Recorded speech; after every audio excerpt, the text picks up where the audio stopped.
संविधान संविधान संविधान आपण नेहमीच म्हणत असतो का संविधान आमच्या बापाने लिहिले आहे आणि संविधान कोणीच बदलू शकत नाही किंवा संविधान असे आहे, संविधान तसे आहे, संविधानात हे आहे, संविधानात ते आहे. परंतु मला आपल्याला एक प्रश्न आहे की आपण आजपर्यंत संविधान हे वाचले आहे का? जर आपण नुसतेच आपण बोलत असाल आणि संविधानाचा आजपर्यंत अभ्यास आपण केलेलाच नसेल किंवा संविधानातले कायदा कलम आपण वाचलेलेच नसेल तर त्या बोलण्याला काय अर्थ आहे?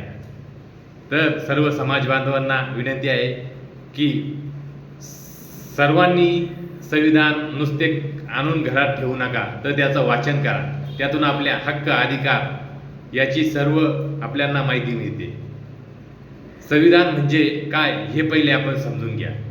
संविधान म्हणजे स्वतंत्र भारताचा मूळ कायदा म्हणजे का इतर कोणतेही कायदे हे संविधानामध्ये जी चौकट घालून दिलेली आहे त्या चौकटीच्या बाहेर कोणताही कायदा तयार होऊ शकत नाही.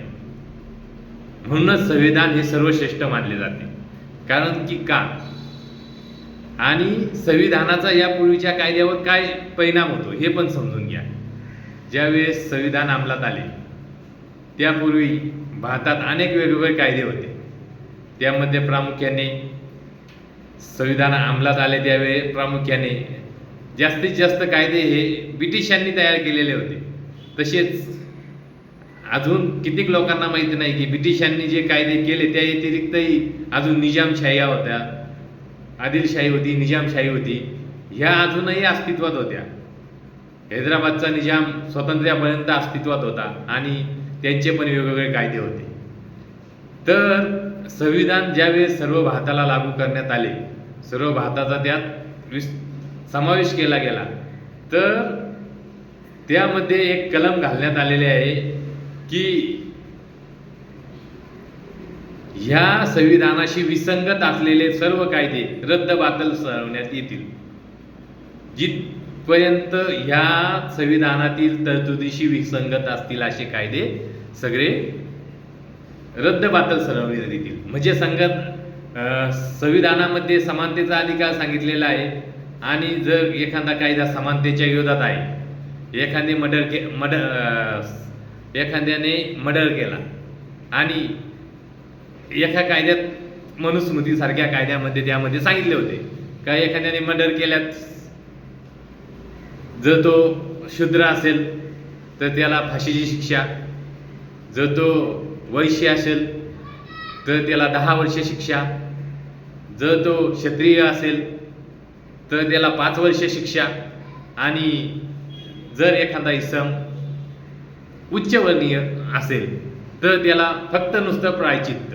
म्हणजे शिक्षेमध्ये त्यामध्ये वेगवेगळे भाग केलेले होते. म्हणजे त्यात मनुष्याची गणना न करता त्याच्या धर्माची किंवा त्याच्या वर्णाची नुसार शिक्षा कमी जास्त होत. म्हणजे एका कायद्यानुसार शिक्षा वेगवेगळ्या दिल्या जात होत्या. म्हणजे एक गुन्ह्याला शिक्षा वेगवेगळी दिली जाते.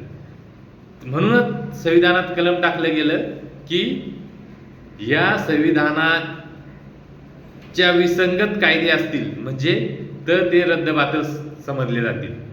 म्हणजे अजून एक दुसरा विचार केला गेला तर संविधानामध्ये तुम्हाला संपत्ती कमवण्याचा अधिकार दिलेला आहे. पहिला तो संपत्ती न ठेवण्याचा पण कायदा होता अगोदर, तो नंतर घटनादुरुस्तीने रद्द केलेला आहे. तर संपत्तीचा पण कायदा दिलेला होता. तर अगोदरच्या काही ग्रंथामध्ये असे लिहिले होते की अमुक वर्णाच्या लोकांना संपत्ती ठेवण्याचा अधिकार नाही, त्यांनी फक्त दुसऱ्यांची सेवा केली पाहिजे किंवा त्यांनी दुसऱ्यांसाठी फक्त सतत मेहनत घेतली पाहिजे, त्यांना कोणताही संपत्ती ठेवण्याचा अधिकार नाही. म्हणजेच पूर्वीच्या काळामध्ये आपण म्हणतो आपल्याला 1000 वर्ष पाणी पिण्यास दिले नाही. पाणी पिण्यास दिले नाही म्हणजे काय?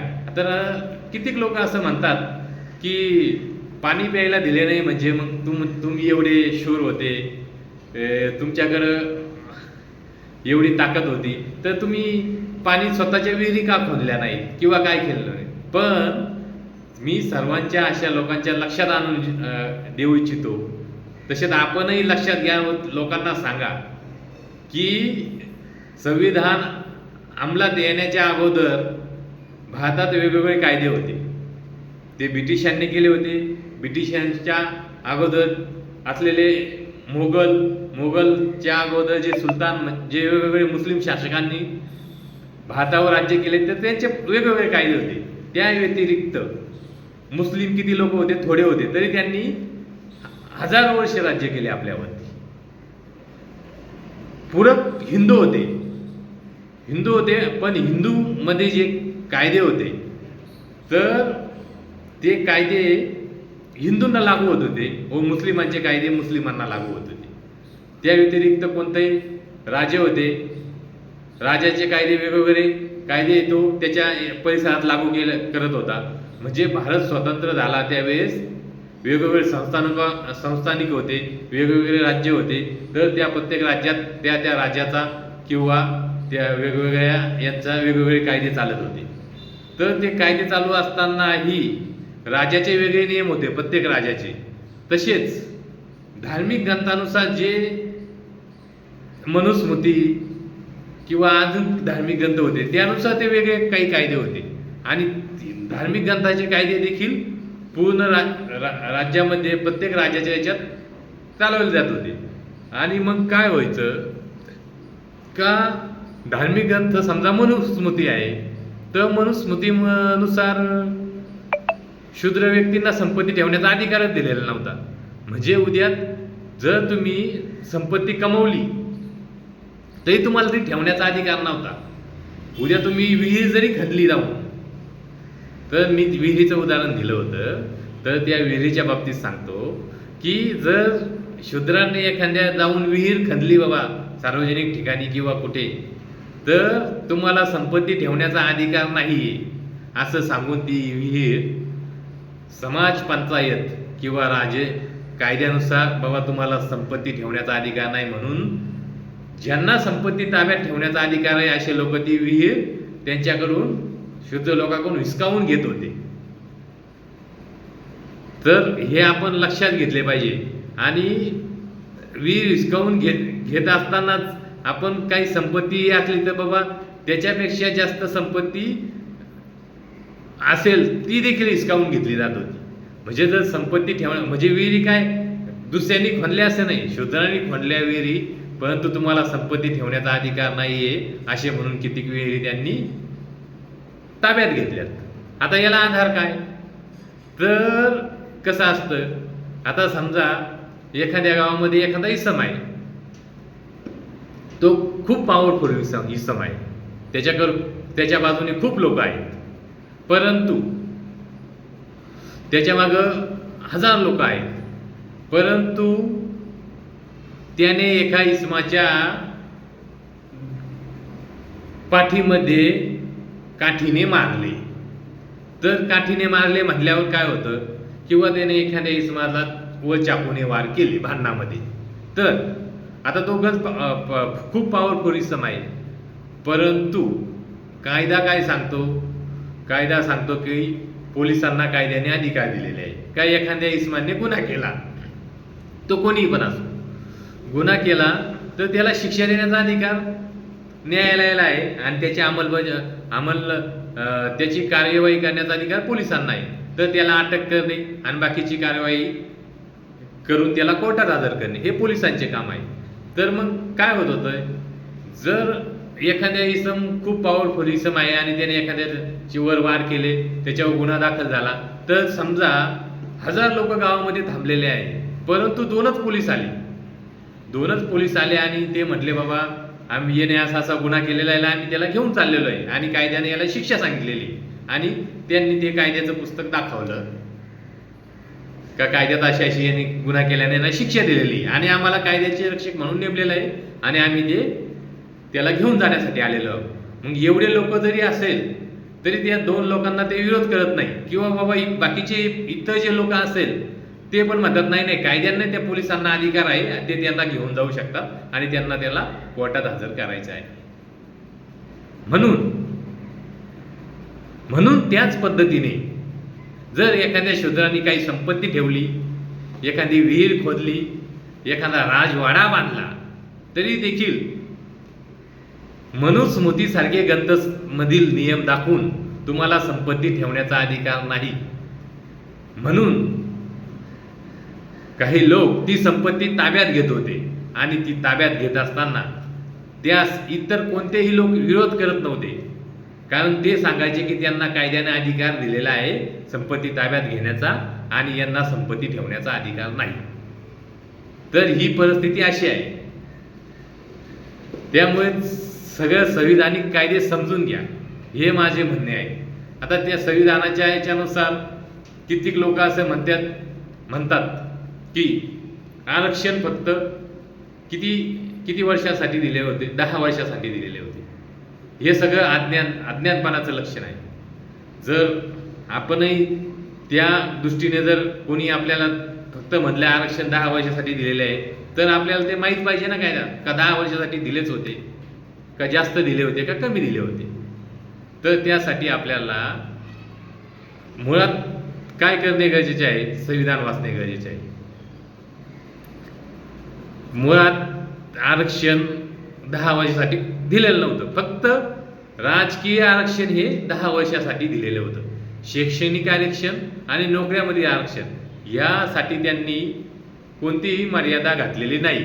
जोपर्यंत समान संधी किंवा समान तुम्हाला संधीचे हे होत नाही, म्हणजे समान संधी प्राप्त होत नाही किंवा तुमच्यामध्ये समानता येत नाही, तोपर्यंत तुम्ही ते आरक्षण लागू ठेवू शकता. आणि राजकीय आरक्षण जरी 10 वर्षासाठी ठेवलेले होते तरी राजकीय आरक्षण ही प्रत्येक पार्टी जी निवडून आलेली पार्टी आहे ती संसदेमध्ये विधेयक पारित करून, म्हणजे घटना दुरुस्ती करून प्रत्येक वेळेस 10, 20 वर्षांनी ते आरक्षण आतापर्यंत वाढवत आलेले. 10 वर्षासाठी ते आरक्षण वाढवत आलेले आहे. राजकीय आरक्षण हे प्रत्येक, आता तुम्ही विचार करता का बाबा काँग्रेसनेच वाढवले का आरक्षण? नाही, बीजेपीचं शासन आल्यानंतर देखील बीजेपीच्या शासनाने सुद्धा राजकीय आरक्षण पुढे वाढवलेलं आहे घटना दुरुस्ती करून. म्हणजे आपण याबाबत घटनेबाबत समजून घेतले पाहिजे. आपण घटना वाचत नाही व म्हणतो का बाबासाहेबांनी घटना लिहिली आणि घटनेत आम्हाला अधिकार दिले. घटनेत वाचल्यानंतर आपल्याला कोणती घटना कशा पद्धतीनं दुरुस्त करायची याबाबत सुद्धा घटनेत तरतूद दिलेली आहे आणि कोणत्या दुरुस्तीला किती टक्के संसद सदस्याची बहुमताने ठराव पास होतो असं देखील दिलेलं आहे. आणि किती घटक राज्यांच्या विधानसभेची पण बहुमताने ठराव पास करायला पाहिजे हे पण त्यात दिलेले आहे. त्यामुळे तुम्ही कोणीही अंधारात राहू नये. नुसतेच माझी राज्यघटना संविधान असे म्हणून अंधारात न राहता संविधान पूर्णपणे वाचावे व लोकांपर्यंत संविधान पोहोचवावे हीच सर्वांना नम्र विनंती आहे. मी हे थोडक्यात सांगितलेले आहे. जर आपल्याला याविषयी अजून माहिती पाहिजे असेल तर आपण संविधानाच्या प्रत्येक कलमामध्ये गेल्यानंतर आपल्याला सर्व ही माहिती मिळणार आहे. तरी यावेळी इथेच थांबतो. जय हिंद, जय भारत, जय भीम.